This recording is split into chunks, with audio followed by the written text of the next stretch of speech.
سلامونه ملګرو، په دې هیله چې ټول به راته روغ او جوړ یاست. ټولو افغانانو ته د ډېر مبارک وي. افغان اتلانو وکولی شوله چې بنګلادیش کرکټ ملي لوبډلې ته په لومړۍ ورځنۍ لوبه کې ستره ماته ورکړي. واقعا افغان اتلانو په نن سیالۍ کې ډېره زبردسته بهترینه سیالۍ ترسره کړله چې د بنګلادیش کرکټ ملي لوبډلې ته په 2 منډو په توپیر ستره ماته ورکړله. په دغه سیالۍ کې افغان توپ اچوونکو ډېره زبردسته بهترینه توپ اچونه ترسره کړله. که څه هم افغان توپوونکو ونه توانېدله چې د بنګلادیش کرکټ ملي لوبډلې پر وړاندې یو ستر هدف کېږدي.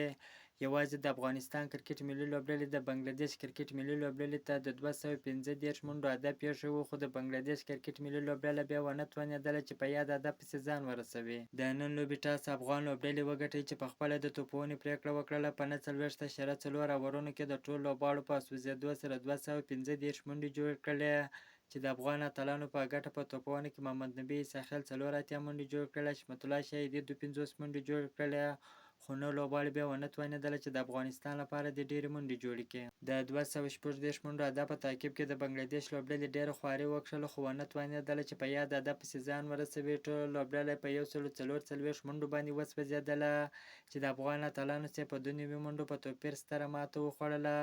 په دغه لوبه کې د افغانستان توپ اچوونکو ډېره زبردسته بهترینه توپ اچونه ترسره کړله، داسې علي محمد غضنفر، راشد خان ارمان، عظمت الله عمرزی، محمد نبي اسحاقیل چې ډېره زبردسته بهترینه توپ اچونه یې ترسره کړله چې دغه لوبه یې وګټله. د افغان اتلانو په ګټه په توپ اچونه کې علي محمد غضنفر د سیالۍ لوبډلې 6 لوبغاړي وسوځول، داسې راشد خان ارمان بیا 2 لوبغاړي وسوځول، محمد نبي اسحاقیل داسې عظمت الله عمرزی بیا یو لوبغاړی وسوځوي.